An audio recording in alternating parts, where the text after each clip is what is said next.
Boa noite, turma. Obrigado pela presença de vocês em mais uma live 30 do Selint, né?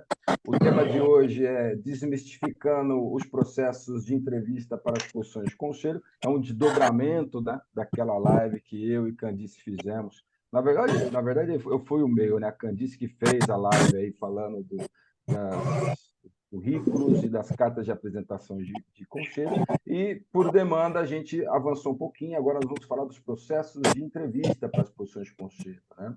E nada mais nada menos do que Candice novamente para poder dar um show aí de informações a respeito desse assunto, né? A Candice, além de ser sócia do Selint, ela é minha colega de conselho no Gantt, né? E tem mais uma porção de outras atribuições aí que eu vou deixar para a Candice contar para vocês.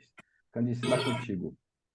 Então vamos lá, gente. Boa noite. Eu acho que dessa vez eu conheço, se não a maioria, quase todo mundo, mas de qualquer forma, como o Yuri disse, além de ser sócia do Selint e de estar com ele no conselho do Gantt, no conselho do Selint, estou em outro conselho também, da Pratacorp, eu sou diretora de operações da Stato e especificamente de uma unidade de negócios onde a gente fala com altos executivos, que é a Stato Prime, né? Então, parte do meu dia é dedicado justamente à transição de carreira de executivos e preparação de executivos para próximos cargos, desafios e, óbvio, para entrevistas, né?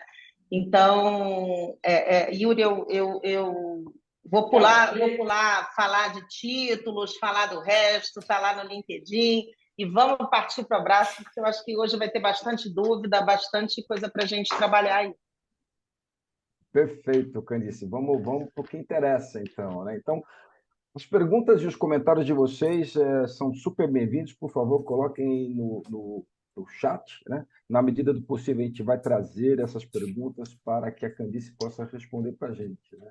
Essa live está sendo gravada e estará disponível aí no nosso site, no Selint, e no nosso canal de YouTube, aí, para que vocês possam verificar mais tarde, assistir novamente, pegar os detalhes.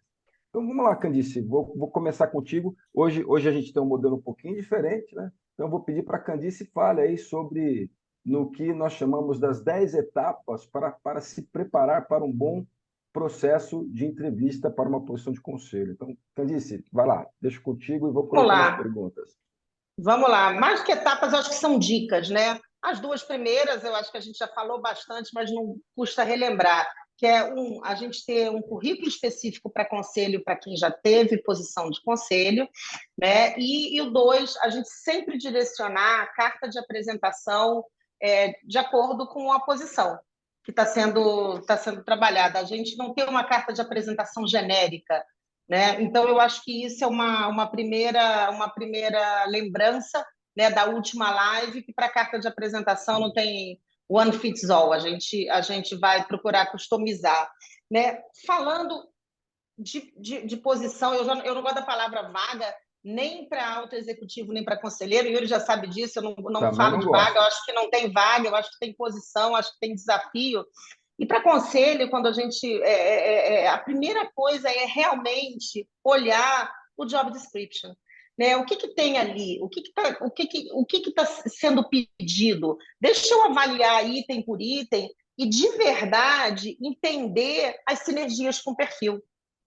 Né? Numa posição para um conselho que está pedindo A e o conselheiro ele entrega B, não vale a pena. Né? Gera uma ansiedade para quem está esperando uma resposta e não vai caminhar. Então, entender sinergia e mais, né? Entender ali as responsabilidades, as expectativas e até possíveis deveres fiduciários que tenham, dependendo do que a gente está falando, uma posição até de conselho administrativo ou mesmo de conselho consultivo. Então, antes de sair apressado, né, a gente realmente buscar entender sinergia e responsabilidades e expectativas. Tá? Bom ponto Uma esse, hein, outra. Candice? Bom ponto esse, hein, das responsabilidades fiduciárias, né? A gente tem que olhar, né? É bacana, mas vamos entender o todo da questão antes de tomar a decisão de aplicar, né, para aquela posição. E mais, vamos entender a empresa. A gente, principalmente no início da carreira de conselheiro, né, a gente quer muito essa posição, a gente quer muito esse desafio, a gente quer colocar em prática. Opa, o que tem aí para mim que está dando retorno? É o que a gente aprendeu. Mas a verdade é que a gente precisa estudar o perfil da empresa para ter certeza. É para mim? Eu vou ter conexão com esse business, com essa empresa? Até para durante todo o processo, que não é um processo rápido, a gente poder entender o que vai perguntar, o que vai falar, mas vou deixar isso para depois. Tá? E onde que eu vou estudar essa empresa? Website, LinkedIn, a própria mídia, se for uma empresa, obviamente, capitão aberto fica mais fácil. Mas vamos olhar para essa empresa, ter certeza que ali vai ser um lugar onde eu vou me sentir confortável numa posição de conselho. Né? Todos vocês que estão aqui estão no momento de carreira onde não existe mais a expectativa de serem escolhidos tão somente. Vem com o direito de escolher. É dos dois lados. Né? Não é só esperar que alguém escolha, mas é também exercer sua parte. Eu quero, né? Me interessa. Isso, para mim, é super importante. E aí eu vou dividir, né, dentro do processo, primeiro, já lembrando aí numa dessas dicas, né, processo para posição de conselho não é rápido. É normalmente mais longo até do que um processo para uma posição C-level. Não tem fórmula de bolo, dependendo da empresa, o processo é um. Se é alguém que está implantando o conselho do zero, como a gente faz, né, Yuri? O processo é outro, a gente tem a nossa própria metodologia, né, quando a gente está implantando. Acabamos agora de formalizar mais um conselho que vai ter a primeira reunião em julho. Então, de novo, a gente tem que estar preparado para qualquer etapa, e isso a gente faz com conhecimento, e isso a gente faz estudando a empresa. Tá? Então, a etapa pode ser surpresa, o número de etapas vai ser presencial, vai ser virtual, tem gravação de vídeo, cada dia se inventa uma moda diferente, mas a verdade é que a gente tem que estar preparado para ter discussões e conversas sobre governança.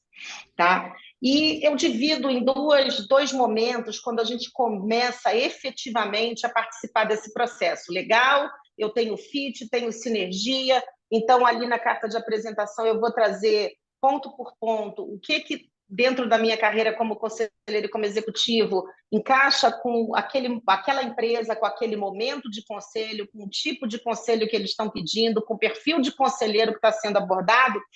E, primeiro, né, para quem já foi conselheiro e a gente vai para uma primeira conversa, eu sempre oriento que o grande foco dessa primeira conversa, me conta de você, a gente sabe que é assim, vamos falar um pouco da carreira de conselho. Esse é o primeiro foco. Óbvio que o conselheiro que cada um é hoje, ele é uma construção de tudo aquilo que se viveu ao longo da carreira executiva, desde lá do início. Mas, se você já foi conselheiro ou é conselheiro, vamos focar nessas experiências.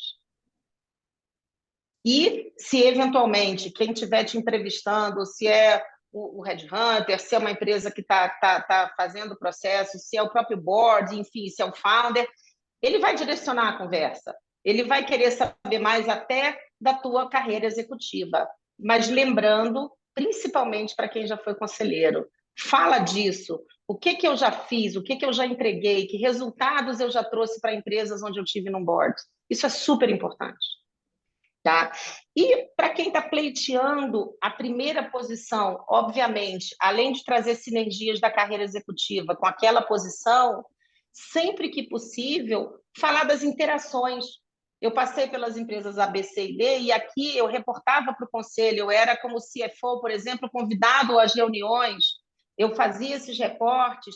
Então, a gente tem que mostrar que o conselho não é uma novidade, e que o executivo ele sabe o que acontece lá, se portar na reunião, o que se faz na reunião, não é algo que é estranho, ele não é um estranho no ninho. Então, de novo, isso é super importante. As pessoas confundem, e muitas vezes, no afã de querer contar, né, e fazem a tal autoentrevista. né? Isso serve, gente, para conselho, para posição C-level, serve para a gente dar dica para filho que está indo para o mercado agora. A autoentrevista talvez seja o maior detrator em qualquer processo de seleção, em qualquer momento da carreira, né? Quando a pessoa que está sendo entrevistada, no nosso caso, o conselheiro que está sendo entrevistado para aquela posição, ele domina a conversa de tal maneira que quem está do outro lado, o interlocutor, não tem nem oportunidade de perguntar o que ele quer saber ou o que ele precisa saber. Uhum. E não necessariamente o que eu estou trazendo como ponto importante da minha carreira executiva ou da minha carreira como conselheiro é aquilo que eles querem perguntar. O que é importante para mim, um highlight da minha carreira, não é necessariamente aquilo que é mais importante para aquela determinada posição. Então, a gente precisa dar oportunidade ao nosso entrevistador de entrevistar e não dominar a conversa. E aqui não estou dizendo para a gente ser só mudo e reativo, mas todos são autos executivos, a gente tem aí e sabe como acontece, mas, de novo, uma coisa é o executivo do lado de cá entrevistando, vocês entrevistando quem vocês estão contratando, estar do outro lado é mais difícil, independente da época da carreira. Então, é uma conversa onde os dois falam. Quanto mais o meu interlocutor tem chance de perguntar, mais eu tenho chance de me posicionar e mostrar o meu valor para aquele conselho. Tá? Então, eu acho... E, Yuri, se tiverem vindo perguntas nesses temas que eu vou abordando, você pode já ir me interrompendo. Então, vamos lá. Tem duas, então vou interromper aqui, né? Vou mudar um pouquinho a pergunta do Zen, né? Para a gente dar uma abrangência um pouquinho diferente, né? Então, baseado na tua experiência, as posições de conselho, o quanto que a indicação, né, de outros conselheiros interfere nesse processo de seleção? Vou dividir essa resposta em dois momentos. Num processo de seleção que é tratado desde o processo de seleção, existe de verdade uma seleção que é focada em competências e entregáveis, no fit do conselheiro com a empresa. É óbvio que a indicação interfere, desde que haja um fit. Uhum. Então, vamos falar. Eu estou buscando uma palavra para não parecer. Enfim, mas no conselho sério, né, que é aquele conselho que a gente advoga que deva existir em todas as empresas, a indicação é importante, ela vai estar, e a gente vai falar aqui, esteja preparado para mostrar referência, né, mas ela não vai passar ninguém na frente de ninguém se não houver fit, se não tiver sinergia com a posição. Se aquele perfil não é exatamente o que a empresa precisa. Tá? Aí a minha posição. Eu, quando entrevisto, e faço isso bastante para posições de conselho, é óbvio que eu quero a referência, é óbvio que eu quero saber, por exemplo, que o Yuri conhece uma pessoa e que está dizendo, Candice, é uma pessoa de valor, de excelente caráter, grandes entregas, nananã, mas se eu estou pedindo A e essa pessoa é B, eu vou falar para o Yuri, Yuri, adorei conhecer, vai ficar aqui no meu radar, mas não é para isso, não é para agora. Aí, vamos para o outro lado. Naqueles conselhos onde o conselho ele está ali, a gente se pergunta às vezes até para quê, que é o amigo do founder, que, enfim, o objetivo ali não é trabalhar a governança, mas é dizer que tem, aí vale qualquer coisa. Esse conselho eu quero crer que não existe. Né? É um conselho que eu não gostaria de ver. Se existir esse tipo de conselho em alguma empresa, a indicação vai valer.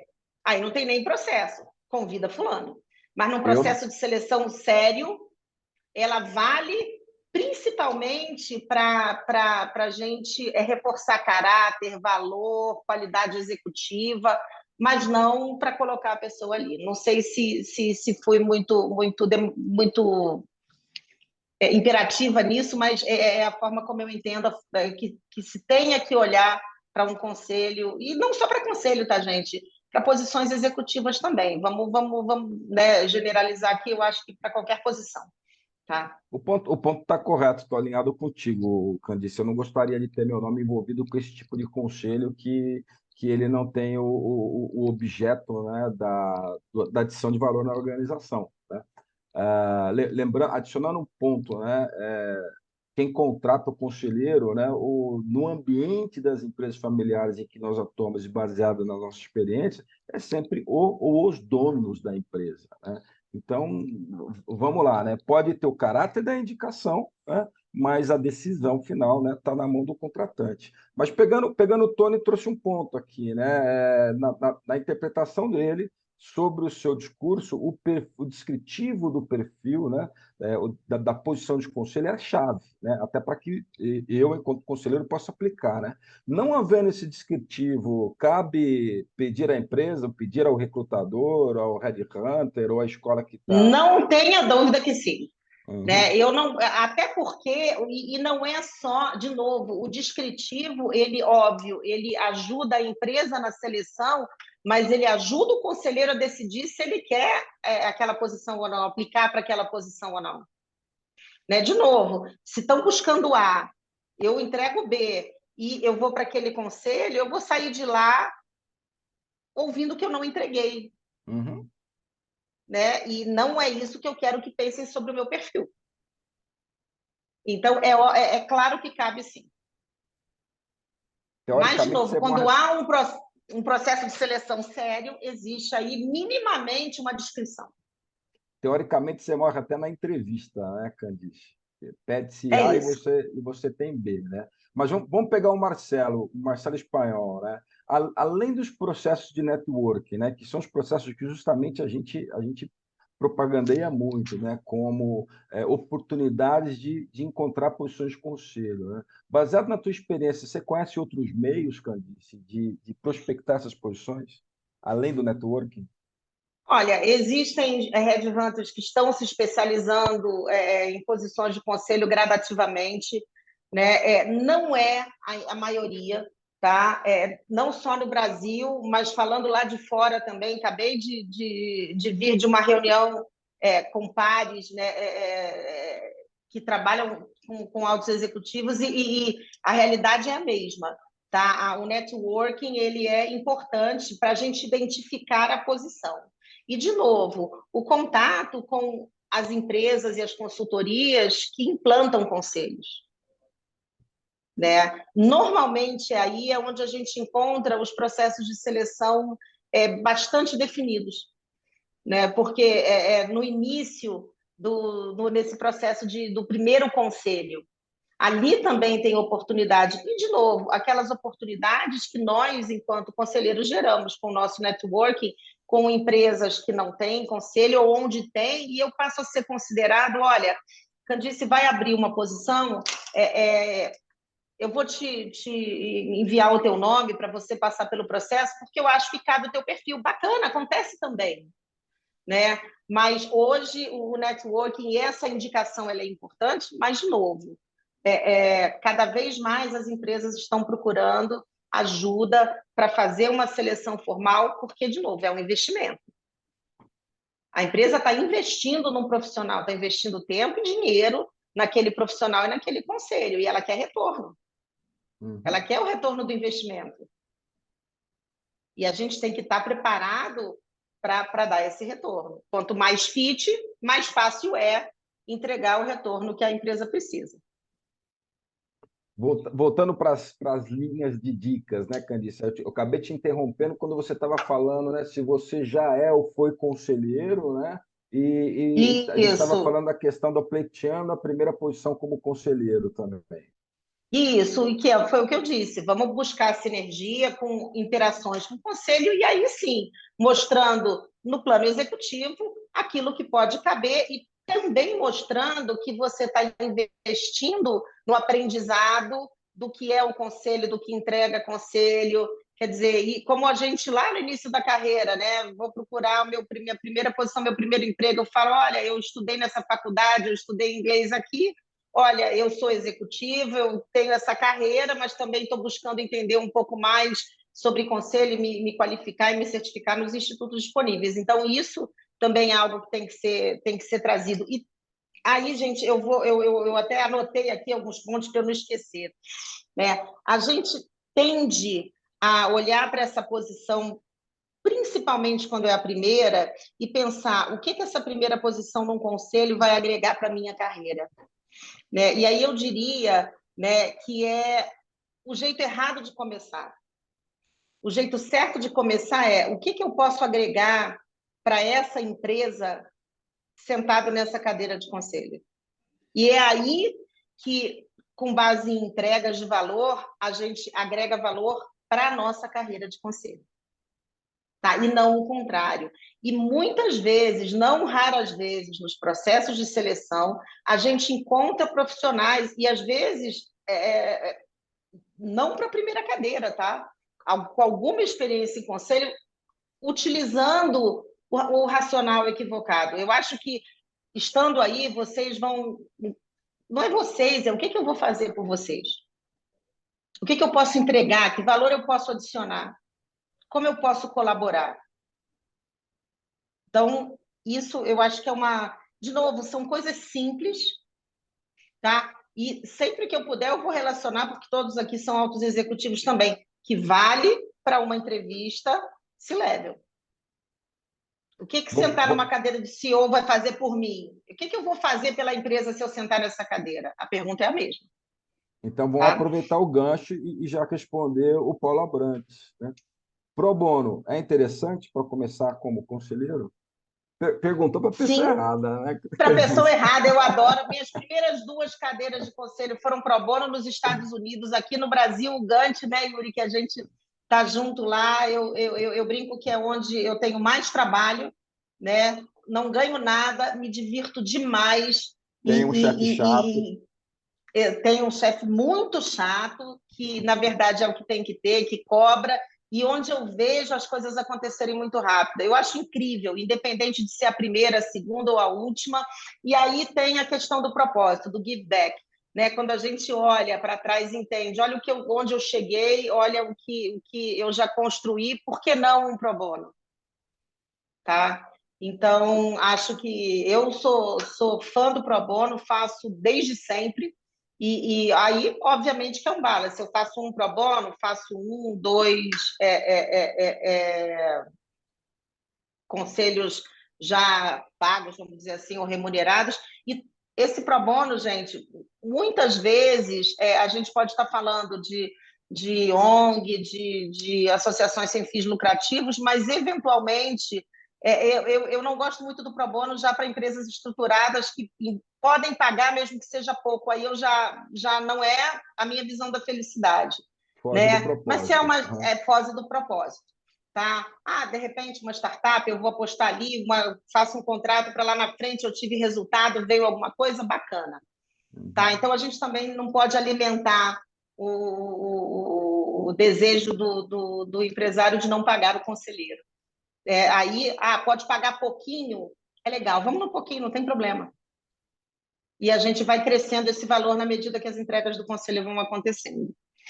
Tá? Vamos responder o Aguinaldo agora, Candice, né? Vamos lá. Olha esse cenário, né? O conselheiro é convidado pela empresa para assumir uma posição executiva, né? Aí eu te pergunto, pode isso, Arnaldo?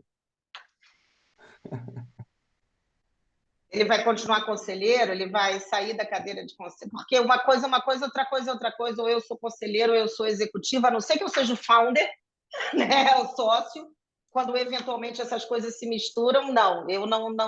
Se você decidir aceitar a cadeira executiva, vai ter que sair do conselho.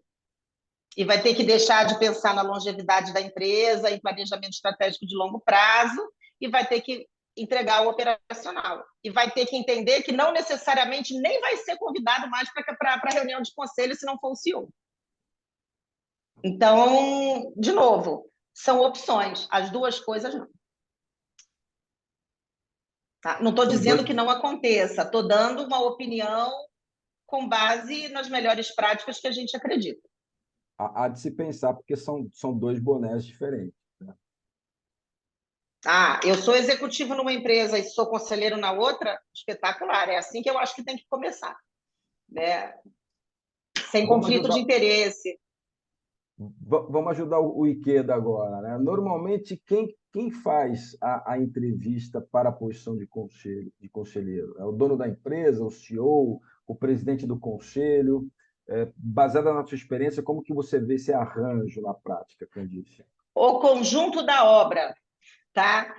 Se existe uma consultoria que está ajudando, antes de chegar na empresa, a consultoria vai fazer o primeiro filtro, tá? E quando chega na empresa, vai muito de como é uma empresa maior, existe ali uma estrutura, vai conversar com o chairman gostou, vamos conversar com os outros conselheiros, o CEO se traz para essa conversa também, tá? Então, é bem comum. De novo, quando o próprio conselho está trabalhando ali, perdão, gente, pode não ser um processo tão rígido, mas o primeiro filtro normalmente é aquela seleção da consultoria, o chairman vai olhar, se a empresa tem um founder, junto com o founder, e depende da combinação que a empresa fez com quem tá realizando esse processo, se esse processo é externo. Tá? Tudo que eu estou falando aqui pode ser de um jeito completamente diferente. Se o founder falar o meu jeito é o jeito certo, a empresa é minha, eu quero assim. E o processo vai ser do jeito dele. Candice, tem uma pergunta aqui que você pode responder com um exemplo real muito próximo, né? E a gente vamos responder a Gilian e o Helder também, se bem que você já deu um pouquinho da resposta do Helder, né? A Gilian pergunta, né? Se as posições pro bono não vêm, podemos abordar as instituições para oferecer o pro bono, né? E o segundo ponto que o Helder traz é o pro bono se aplica em todo e qualquer tipo de empresa? Acho que a gente consegue matar as duas. Isso. De novo, vou começar da segunda pergunta. Para mim, não. Eu acho que se a empresa tem condição de pagar, ainda que minimamente, é o nosso trabalho, é o nosso estudo, são os anos de carreira que estão ali entregando um valor. Então, eu acho que tem que ser pago. Se eu estou falando de uma instituição sem fins lucrativos, uma ONG ou uma startup num modelo de combinação diferente, sim, acho bacana. Mas, de novo, é a Candice. Tá? No final das contas, quando se oferece esse pro bono, cabe a cada um entender o momento da empresa e o quanto você, como conselheiro, se enxerga nesse pro bono ou não. Tá? Mas a minha posição é que, normalmente, é para quem realmente a gente vai ter prazer em entregar o pro bono, independente de qualquer coisa, né? E falando da primeira pergunta, repete para mim, porque aí eu já sou velha, já esqueci. Então, vamos lá. A primeira pergunta é: se o convite para pro bono não vem, eu posso bater na porta das empresas e oferecer um conselho pro bono? Empresas, na minha opinião, ONGs, não, desculpa. né? ONGs, Mas nas desculpa. ONGs não tenha dúvida, né, Yuri? Eu acho que é isso. E é muito bacana. A gente acredita nisso, a gente acredita que levar a governança para a ONG, para a Associação Sem Fins Lucrativos, é super prazeroso e é um exercício. Nos ajuda a exercitar, a errar, né? A gente erra uma vez só, né, Yuri? E, de novo, erramos mesmo algumas vezes e como erramos também quando a posição é paga, como a gente erra como executivo, erra uma vez só, ajusta a rota e vamos para cima. Eu acho que pode procurar sim. E se não tem conselho, por que não contar? Por que vocês ainda não têm? Querem entender um pouco mais como isso pode ajudar no crescimento de vocês? E a gente sabe que aquelas instituições sem fins lucrativos que são longevas e que realmente fazem diferença, a maioria delas tem conselho. Tá? Essa pergunta da Juliana me lembrou o evento que nós participamos em Socorro, no final do ano passado, onde nós fomos oferecer conselho consultivo para empresas, para entidades sem fins lucrativos, né? E foi uma Exatamente. recepção incrível aí pela ajuda, pela oferta, né, do trabalho pro bono. Mas vamos responder o Augusto aqui. Estamos fechando o nosso tempo aqui, Candice. O Augusto pergunta... E eu cheia de dica para dar, ó. Isso, vamos ter que fazer uma segunda parte, então, né? Num processo de seleção numa posição de conselho de uma empresa com fins lucrativos, é válido falar da experiência como conselheiro em uma empresa sem fins lucrativos? Absolutamente. Sim, com certeza. A experiência é a mesma e muitas vezes mais difícil.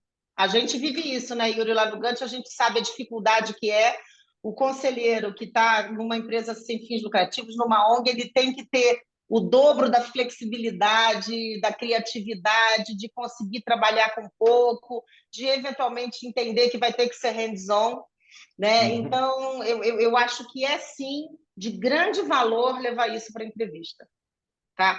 Fora que conta um pouco sobre, aí de novo a posição da Candice, sobre valores, sobre a importância que a gente dá a compartilhar o que a gente conhece, melhorando a vida dos outros, né? Então, para mim, é de grande valor, tá? Deixa eu dar uma dica que eu não quero sair daqui sem falar, Yuri. Vai Antes de, lá. se E aí tiver a mais gente perguntas, eu responde o falo. Zen, a gente responde o Zen e fecha por hoje, hein? Não, porque, de novo, gente, façam perguntas, tá? Durante todo o processo, não importa com quem vocês estejam falando, do início ao fim, a gente está ali para responder, mas a gente também tem questões a fazer, né? O que você espera da pessoa que vai sentar nessa cadeira? Quais são os entregáveis? O que esse conselho tem feito nos últimos anos? Vocês avaliam o conselho? Como é que é a rotatividade? Deixa eu entender um pouco. Porque a gente, de novo, precisa poder escolher e escolher a posição certa. Não é estar em qualquer conselho de qualquer empresa, é estar no lugar onde toda a nossa construção de carreira e o nosso conhecimento vai fazer diferença.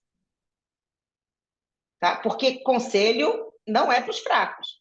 A gente sabe que realmente são adversidades, não é só coisa bacana. A gente tem que ter sinergia e perguntar, inclusive, quem são os outros conselheiros? Eu vou ter a oportunidade de conhecê-los?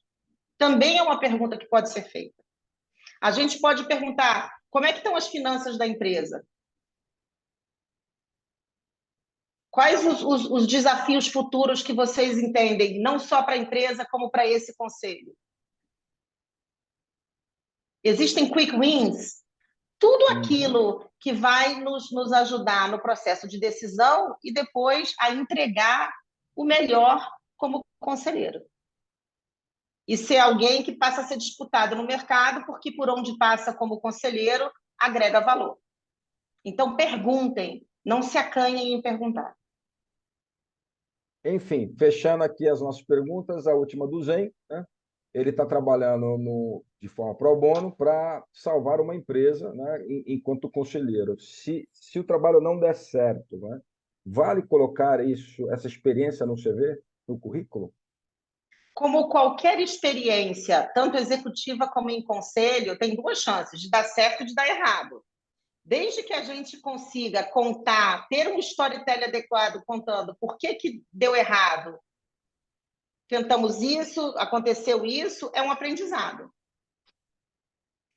Aí eu não gosto de não contar, eu acho que é preciso, se a experiência aconteceu, e aí ter um storytelling adequado para contar essa história.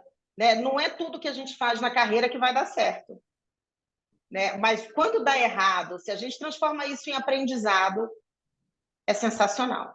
Às vezes é melhor do que uma grande entrega, porque o aprendizado é incrível. Então, ter uma conversa franca, honesta, eu não vejo problema nenhum em trazer. Perfeito, Candice. Muito obrigado pelos seus 30 minutos de doação de conhecimento. Entrego para você fazer o encerramento e aí você me devolve para fechar a nossa live. Gente, olha, é pouco tempo, né? Eu vim aqui cheia de coisa para falar, tem outras coisas aqui, mas, enfim, todas as perguntas, Yuri, você me manda, aquelas que a gente não pôde responder, eu respondo por escrito. Podem ficar à vontade para me contactar. Tá? E para fechar, em qualquer processo de seleção para uma posição de conselho, quando a gente olha e fala, putz, ia ser bom demais estar ali. Eu tenho certeza que aqui eu ia fazer a diferença. Essa é a posição certa para você. Tá? Então, se eu puder ajudar de qualquer outra forma, fico à disposição. Eu que agradeço, Yuri, eu adoro falar desse tema, né? E eu sempre vou fazer o link com posições executivas, é tudo muito próximo, né? Aproveito e deixo a dica para os dois lados, não consigo me segurar. Né? Obrigada a vocês todos aí pelo tempo de vocês e por me ouvirem. Perfeito, Candice. Muito Obrigado a obrigado. você, parabéns. Obrigado, Candice. Valeu, Marcos. Só Obrigado, compartilhando Porsche. com vocês, né? A gente tem uma turma Obrigado. de ESG começando agora no dia 7/6, então quem tiver interessado, por favor, contate com a gente, né? A próxima live será no dia 7/6. Eu e João Teixeira estaremos juntos falando aí do tema holding familiar, né? O que um conselheiro precisa saber sobre o tema. O nosso evento exclusivo Alumni Celint está marcado para o dia 17/8, é o nosso jantar, mas dessa vez a gente vai fazer um modelo um pouco diferente, a pedido de vocês, vai ser vou chamar de coquetel, mas vai ser um finger Jantar ping, volante. né? Um jantar volante para que a gente possa circular. Para quem morou em Portugal, a gente conhece a expressão. Para que a gente possa circular bastante e fazer as nossas conexões, né? E lembrando que no dia 28/10 a gente tem o nosso Fórum de Conselheiros, né? Uma visão 360 graus do conselho, né? E por último, só para fechar, né? A nossa certificação avançada, a primeira turma aí começando no dia 29/6, gente. Então, muito obrigado aí pela dedicação de vocês aos nossos temas. Obrigada, gente. Legal, pessoal. Tchau. Boa noite. Obrigado, pessoal. Obrigado. Boa noite. Obrigado, Tchau. Candice. Um abraço, boa noite a Boa todos. noite.